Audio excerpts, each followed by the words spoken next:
آپ کے علم ہے کہ آج ہم سورۃ الفاتحہ کی چوتھی آیت کا مطالعہ کر رہے ہیں۔ وقفے سے پہلے ہم نے عبادت کے مفہوم کو جانا، عبادت کی تعریف کو سمجھنے کی کوشش کی۔ آئیے اپنی گفتگو کو اور آگے بڑھاتے ہیں اور عبادت کے حوالے سے کچھ اور پہلوؤں کو سمجھنے کی کوشش کرتے ہیں۔ اگلی بات جو ہمارے پیش نظر ہے وہ یہ ہے کہ جس عبادت کی تعریف ہم نے سمجھی وہ عبادت انسان کا مقصد تخلیق بھی ہے۔ اللہ تعالیٰ نے ہمیں کیوں پیدا کیا؟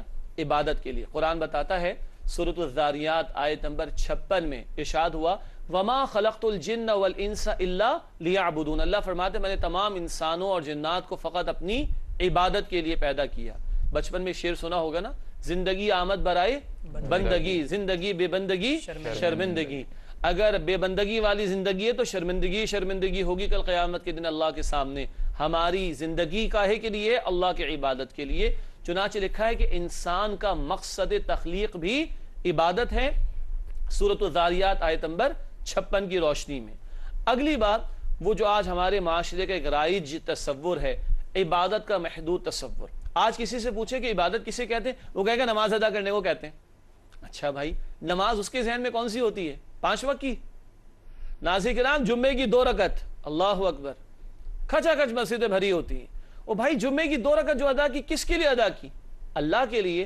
کیا اس اللہ نے عصر کا حکم نہیں دیا، مغرب کا حکم نہیں دیا، عشاء کا حکم نہیں دیا، فجر کا حکم نہیں دیا؟ اللہ اکبر۔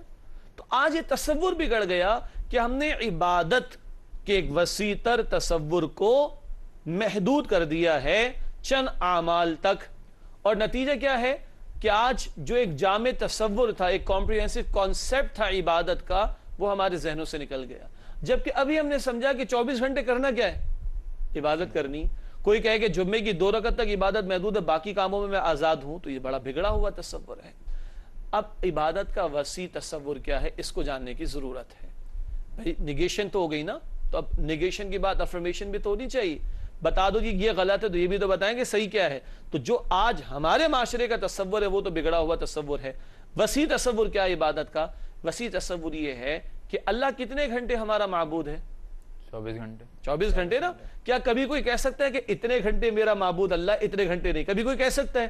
تو کیا یہ کہا جا سکتا ہے کہ اتنے گھنٹے اللہ کی عبادت ہوگی اور اتنے گھنٹے نہیں ہوگی؟ کہا جا سکتا ہے؟ ناظرین کرام، بہت سادہ سی بات ہے۔ اللہ 24 گھنٹے معبود ہے تو اس کی عبادت بھی 24 گھنٹے ہونی چاہیے۔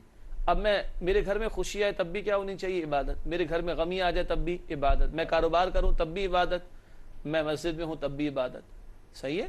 میرے گھر میں بچے کی ولادت ہو جائے تب بھی مجھے عبادت کرنی۔ میرے گھر میں شادی کا موقع آ جائے تب بھی عبادت کرنی۔ میرے گھر میں کسی کا انتقال ہو جائے تب بھی عبادت کرنی مجھے، کیونکہ 24 گھنٹے مجھے کیا بننا ہے؟ بندہ۔ اچھا، گھر سے باہر نکلوں تو کاروبار میں بھی عبادت ہونی چاہیے۔ پھر کیا ہم لوگ اکیلے کے لیے زندگی بسر کر رہے؟ نہیں، we are part of a society, we are part of a system. اس سوسائٹی میں بھی کس کی بات ماننی چاہیے؟ اللہ کی۔ اس سسٹم میں بھی کس کی بات پریویل کرنی چاہیے؟ اللہ کی۔ تو اللہ کی عبادت فرض سے لے کے، اللہ کی عبادت فرد سے لے کے اجتماعی نظام تک ہونی چاہیے، کیونکہ اللہ ایک فرد کا بھی معبود ہے اور پوری اجتماعیت کا، پورے معاشرے کا، ساری کائنات کا بھی معبود اور مالک ہے۔ اب اس تناظر میں ایک اور اہم بات میں نے کہہ تو دیا کہ لوگوں نے جمعے کی 2 رکعت تک عبادت کے تصور کو محدود کر دیا۔ اس کا قطعاً یہ مطلب نہیں ہے کہ جو بڑی بڑی عبادات ہیں، کیا ہیں؟ عبادات، موڈس آف ورشپ، ان کی کوئی اہمیت کم ہو گئی؟ معاذ اللہ، قطعاً نہیں۔ بڑی بڑی عبادات یہ تو پلرز آف اسلام ہے نا، یہ تو ارکان اسلام ہے نا۔ مشہور حدیث ہے، نبی اکرم صلی اللہ علیہ وسلم کی اسلام کی بنیاد کتنی باتوں پر ہے؟ 5 باتوں پر، معروف حدیث ہے۔ تو اب آئیے یہ جاننے کی کوشش کریں کہ یہ جو پلرز آف اسلام، یہ جو 4 بڑی بڑی عبادات ہیں، ان کا 24 گھنٹے والی بندگی سے کیا تعلق ہے؟ آئیے دیکھتے ہیں۔ دیکھیے، نماز کیا ہے؟ نماز یاد دہانی کا ذریعہ ہے، اور اکثر انسان اپنی اوقات کو بھول جاتا ہے۔ ہم اللہ کو بھول جاتے ہیں، آخرت کو بھول جاتے ہیں، اور نماز ہر چند گھنٹوں بعد ہمیں کھینچ لاتی ہے اور یاد دلاتی ہے ایاک نعبد، ہے نا؟ تو ہر چند گھنٹوں بعد یاد دہانی ہوتی ہے، ہم بندے ہیں، اللہ ہمارا معبود ہے۔ یہ ذکر ہے سورہ طٰہٰ آیت نمبر 14 میں، اقم الصلاۃ لذکری۔ سورہ طٰہٰ آیت نمبر 14 اللہ تعالیٰ فرماتے نماز قائم کرو میری یاد کے لیے۔ تو نماز یاد دہانی کا ذریعہ۔ زکوٰۃ کو لیجئے، یہ مال کی محبت کو کم کرنے کا ذریعہ ہے۔ سورۃ التوبہ آیت نمبر 103 میں صدقات کا بیان بھی ہے اور دلوں کی پاکیزگی کا ذکر بھی آیا. جب مال اللہ کی راہ میں خرچ ہوگا تو دل سے مال کی محبت کم ہو جائے گی. مال کی محبت بڑی شدید ہوتی ہے انسان میں، لیکن یہ جاتا رہے تو دل صاف رہے گا. ایک اسٹوڈنٹ نے بڑی پیاری مثال دی ایک مرتبہ کہ اگر کہتے ہیں نا بہتا ہوا پانی پاک ہوتا ہے، اگر کھڑا ہو جائے بارش کا پانی پھر کیا ہوتا ہے؟ بدبو آتی ہے نا.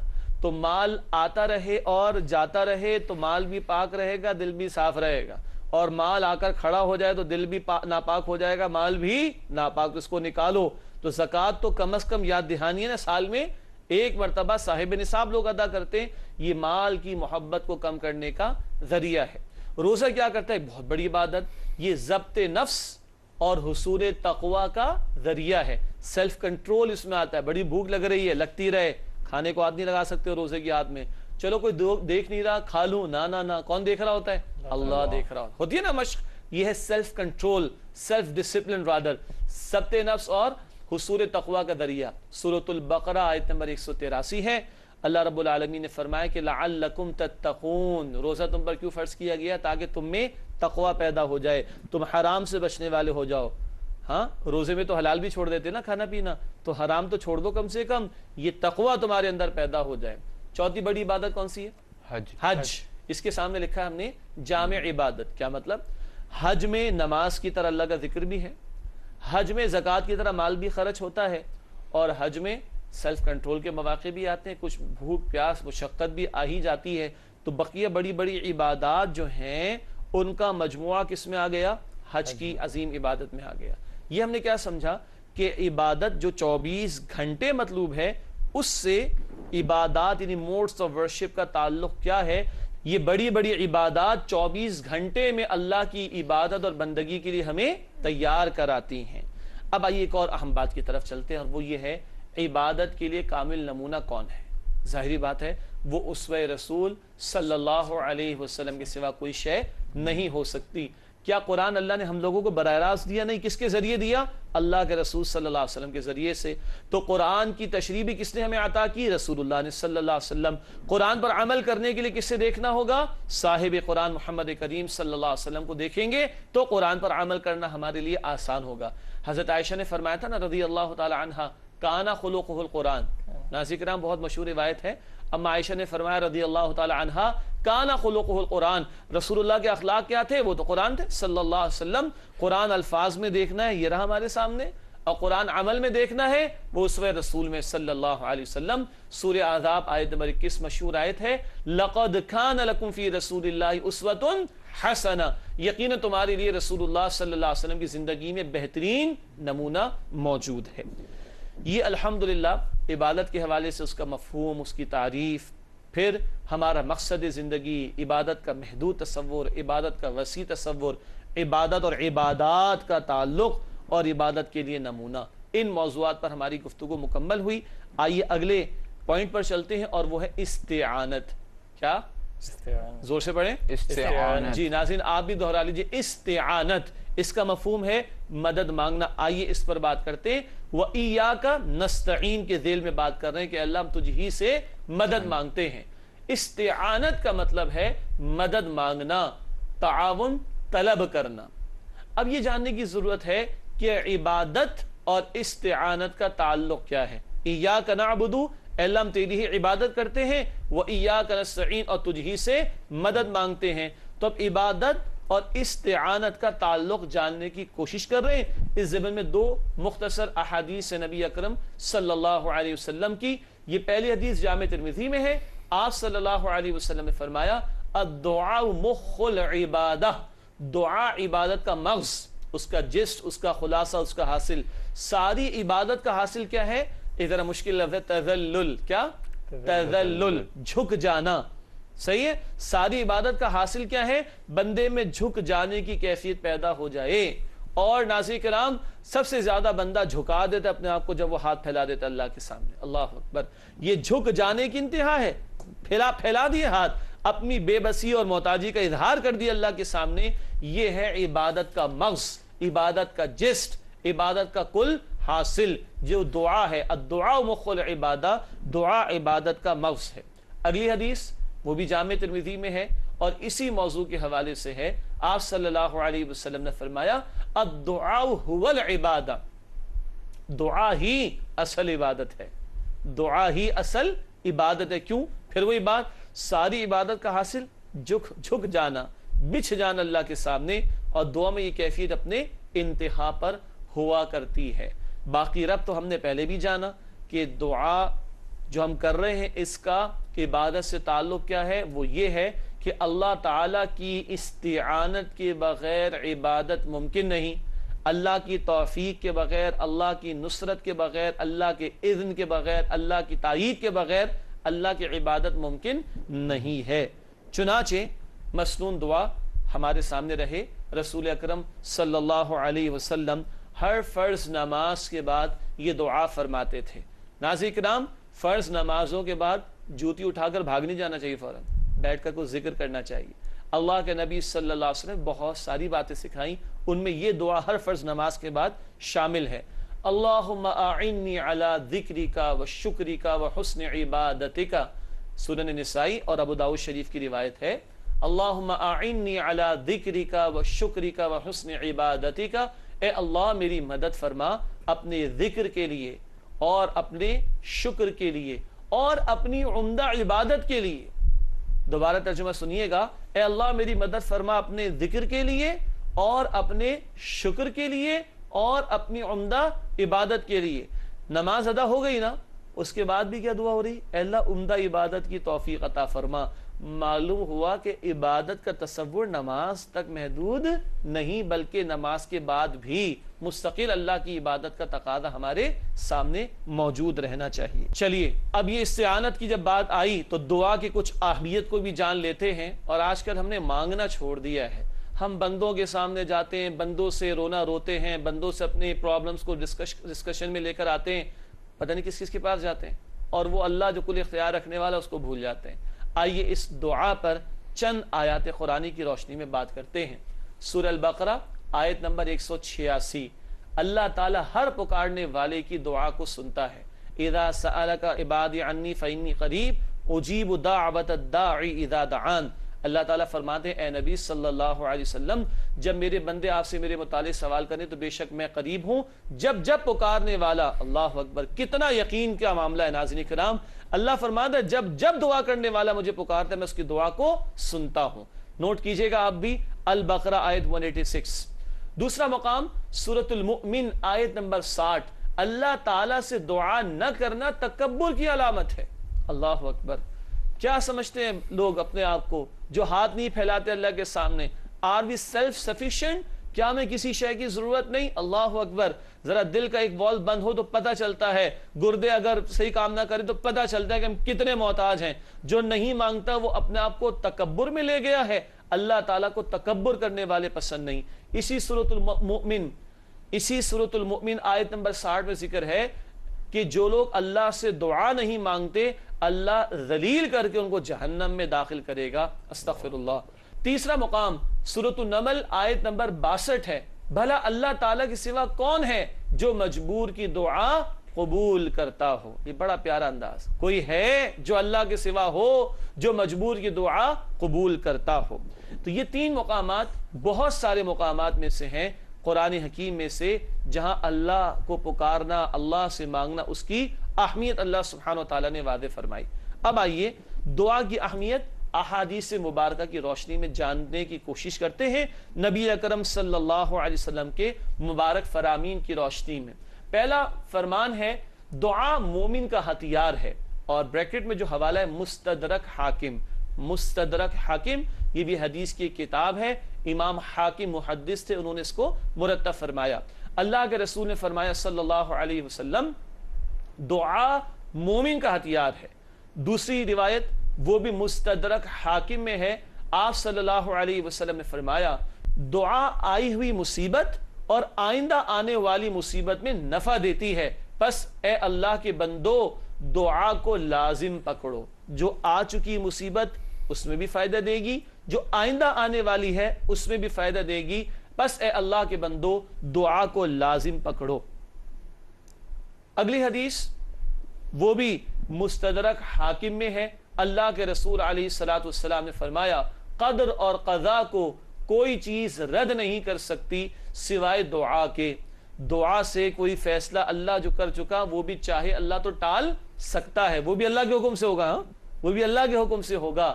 وہ کہتے ہیں نا دعا تقدیر کو بدل دیتی ہے. اللہ چاہے تو فیصلے بدل سکتا ہے, اللہ جو چاہے کرے اس کو کل اختیار حاصل ہے. چوتھی حدیث ہے صحیح مسلم شریف میں, اللہ کے رسول صلی اللہ علیہ وسلم نے فرمایا جب سوال کرو تو اللہ تعالی سے سوال کرو, اس سے کہ ساری مخلوق اللہ کی محتاج ہے اور اللہ کو اختیار رکھنے والا ہے. جب سوال کرو تو اللہ تعالی سے سوال کرو, اور جب مدد مانگو تو اللہ تعالی سے مدد مانگو. کتنی بات واضح ہے رسول اللہ کے فرمان میں صلی اللہ علیہ وسلم. اور پانچویں حدیث تو بہت ہی دلچسپ ہے, یہ جامع ترمذی کی روایت ہے. رسول اللہ صلی اللہ علیہ وسلم نے فرمایا جوتے کا تسمہ بھی مانگنا ہو تو اللہ تعالیٰ سے مانگو. ہم کتنی چھوٹی بات سمجھتے ہیں اس کو, فرمایا یہ بھی اللہ تعالیٰ سے مانگو. اصل میں ناظرین کرام یہ ایک ذہن سازی ہے جو رسول اللہ فرما رہے صلی اللہ علیہ وسلم. ٹھیک ہے جوتے کا تسمہ کیا, جوتا بھی مارکیٹ سے خرید لیں گے جا کے, لیکن بات کیا ہے, یقین تمہارا اللہ کی ذات پر, توکل تمہارا اللہ کی ذات پر, اعتماد تمہارا اللہ کی ذات پر ہو. اور جوتا خریدنے جاؤ تب بھی دعا کر لو کہ مارکیٹ کھلی بھی ہو, حالات خراب نہ ہو جائیں, میری جیب جتنی اجازت دیتی اتنے میں مل بھی جائے, اور مجھے کوئی دھوکہ نہ دے دے.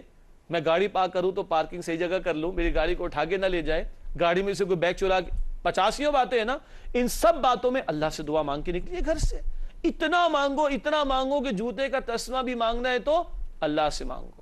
اور اس روایت کا اگلا جملہ بڑا قیمتی ہے, نمک بھی مانگنا ہے تو اللہ سے مانگو. ہر چیز میں مانگنے کی عادت ڈالو. اور ایک میں آپ کو بہت خوبصورت حدیث سنائی دیتا ہوں ناظرین کرام, بہت توجہ سے سنیے گا. اللہ کے رسول فرماتے صلی اللہ علیہ وسلم اللہ کا جو بندہ بار بار اللہ سے مانگتا ہے, ہمیشہ اللہ سے مانگتا ہے, خوشی غمی ہر حال میں مانگتا ہے, ہر حال میں جب مانگتا ہے تو اس بندے پر جب مصیبت آتی ہے, پریشانی آتی ہے, ہم کہتے ہیں نا گوٹ پھنس جاتی, جب اس وقت وہ ہاتھ اٹھاتا ہے تو آسمانوں میں فرشتے آمین کہتے ہیں اس دعا پر, اور فرشتے اللہ سے عرض کرتے ہیں اللہ یہ جانی پہچانی آواز ہے, یہ جانی پہچانی آواز ہے, اے اللہ یہ ہمیشہ مانگتا ہے, آج اس کا مسئلہ اٹک گیا ہے, اے اللہ اس کی دعا کو قبول فرما لے. اللہ ہمیں مانگنے والا بننے کی توفیق عطا فرمائے. ناظرین کرام تشریح تو میں نے آپ کے سامنے کسی درجے میں رکھی ہے. آئیے اب ہمارے فارمیٹ کے مطابق ہمارے ساتھیوں کی طرف چلتے ہیں اور ان سے جانتے ہیں کہ کون سے سوالات ان کے ذہن میں ہیں. جی پہلا سوال کون کر رہا ہے؟ جی فہد بھائی. میرا سوال یہ ہے کہ ہم 24 گھنٹے کی زندگی میں اللہ کی عبادت کیسے کر سکتے ہیں؟ ماشاءاللہ بہت قیمتی سوال آیا کہ ہم 24 گھنٹے کی زندگی میں اللہ کی بندگی اور عبادت کیسے کر سکتے ہیں. تو ایک بات تو واضح ہو گئی کہ عبادت کتنے گھنٹے کرنی؟ 24 گھنٹے. الحمدللہ یہ بات تو اللہ کا شکر ہے کہ واضح ہو چکی ہے. دو بنیادی باتیں, جو معاملہ ہے, جس جگہ ہم ہیں, جس پوزیشن میں ہم ہیں, جو ہم کرنا چاہتے ہیں, اس میں دو باتیں ذہن میں رکھیں. ایک اللہ کا حکم کیا ہے اس بارے میں, دو نبی صلی اللہ علیہ وسلم کا طریقہ کیا ہے اس بارے میں. یہ دو شرائط پوری ہو جائیں تو انشاءاللہ ہمارا ہر عمل وہ عبادت بنتا چلا جائے گا. ہم نے سمجھا تھا نا عبادت کے لیے نمونہ کس کی ذات ہے؟ رسول اللہ کی ذات صلی اللہ علیہ وسلم. میں کاروبار کرنے جا رہا ہوں, میں دیکھ لوں کیا حلال ہے کیا حرام, ٹھیک ہے. میں ٹیچنگ کر رہا ہوں تو میں دیکھ لوں کہ میرے نبی بھی تو ایک معلم تھے صلی اللہ علیہ وسلم, مجھے کیا کرنا ہے مجھے کیا نہیں کرنا. اور ناظرین کرام صحابہ کرام کا مذاق اڑایا تھا یہود نے, تو اللہ کے رسول علیہ الصلوۃ والسلام نے فرمایا کہ جاؤ ان کو بتا دو ہمارے پیغمبر تو یہ بھی بتاتے ہیں کہ بیت الخلاء میں جاتے کیسے, اس میں جانے کا طریقہ, وہاں بیٹھنے کا طریقہ, طہارت حاصل کرنے کا طریقہ, باہر آنے کا طریقہ, جانے سے پہلے کی دعا, باہر آنے کے بعد کی دعا, وہاں کے آداب سب بتا دیے. تو اللہ کے نبی صلی اللہ علیہ وسلم نے تو اتنی باریک بینی سے ہمیں زندگی کے ہر مرحلے کی رہنمائی دی. تو جب جب اللہ کا حکم سامنے رہے گا اور نبی علیہ السلام کا طریقہ سامنے رہے گا, انشاءاللہ تعالی ہمارا ہر عمل انشاءاللہ تعالی عبادت بنتا چلا جائے گا. جی دوسرا سوال. جی جی. عبادت کو عام طور پہ چند مراسم عبودیت کے ساتھ تعبیر کر دیا جاتا ہے, مثلا نماز پڑھنا, روزہ رکھنا. یہ تو وہ کام ہے جو انسان ایکٹیولی کرتا ہے, لیکن اسلام نے کچھ کاموں سے منع بھی تو کیا ہے. ماشاءاللہ. تو کیا ان امور سے بچنا بھی عبادت میں شامل ہے؟ ماشاءاللہ. ناظرین کرام بہت بہت پیارا سوال. ہم کچھ کام کرنے والے تو کر رہے ہوتے, نماز ادا کی ہے, حج ادا کیا ہے, روزہ رکھا ہے, زکوٰۃ ادا کی ہے, صدقہ خیرات دیا ہے, یہ تو عبادت کے امور ہو گئے. کیا جن باتوں سے روکا گیا ان سے بچنا بھی عبادت ہے؟ بالکل. اللہ کی کتنے گھنٹے بات ماننی؟ 24 گھنٹے. تو اللہ نے جن کاموں کے کرنے کا حکم دیا اس کو ماننا بھی عبادت, اور جن باتوں سے روکا اس سے رکنا بھی عبادت. سود سے منع کیا, رشوت سے منع کیا, مال حرام سے منع کیا, زنا سے منع کیا, شراب سے منع کیا, جوئے سے منع کیا, قتل سے منع کیا. جتنے کبائر, جتنے گناہ ہیں ان سے روکا گیا, ان سے بچیں گے تو بھی اللہ کا حکم ماننے, تب بھی یہ عبادت میں شمار ہوگا انشاءاللہ تعالی.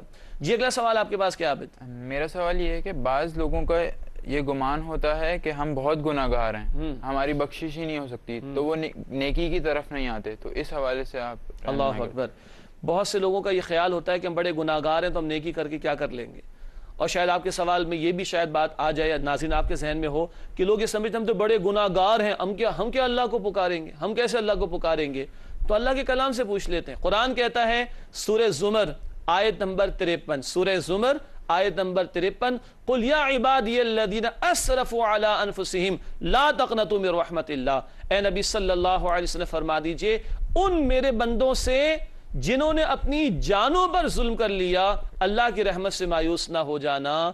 ان اللہ یغفر الذنوب جميعا, اللہ چاہے تو سارے گناہوں کو معاف فرما دے. تو اللہ معاف فرمانے پر بھی قادر ہے, اور اللہ تعالی ہر بندے کی دعا قبول کرنے پر بھی قادر ہے. ناظرین کرام, یہ تو سوالات کا سلسلہ مکمل ہوا. چند مختصر سیگمنٹس آپ کے سامنے رکھتے ہیں.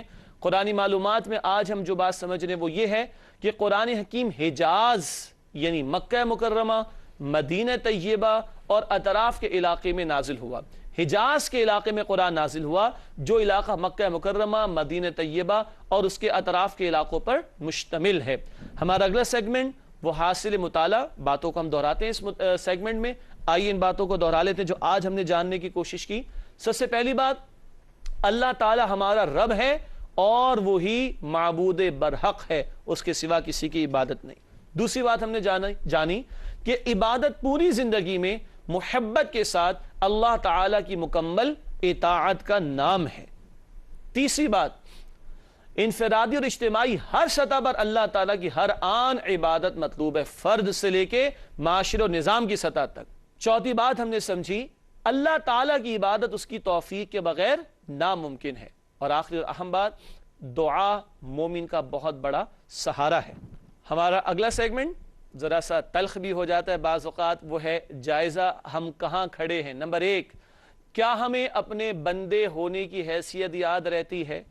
بندہ ہے تو اللہ کے حکم پر عمل کرے گا, اور جو اپنی منمانی کرے گا وہ بندہ نہیں رہتا. پھر کیا ہمیں اپنے بندے ہونے کی حیثیت یاد رہتی؟ نمبر 2, کیا ہم اپنی ذمہ داریوں کو جاننے کے لیے علم دین حاصل کرتے ہیں؟ اللہ کی عبادت کرنی ہے نا, پتہ تو چلے کہ اللہ نے کن باتوں کا حکم دیا اور کن باتوں سے روکا ہے.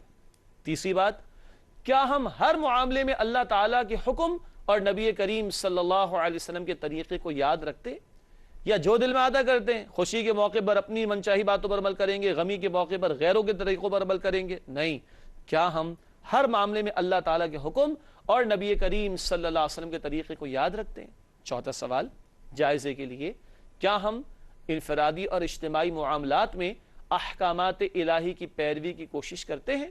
اپنے گلی محلوں میں, معاشرے میں, اپنے ملک میں, یہ ملک اسلام کے نام پر پاکستان لیا گیا تھا نا, کیا ہم اللہ کے احکامات کی انفرادی اور اجتماعی سطح پر نفاذ کی کوشش کر رہے ہیں کہ نہیں؟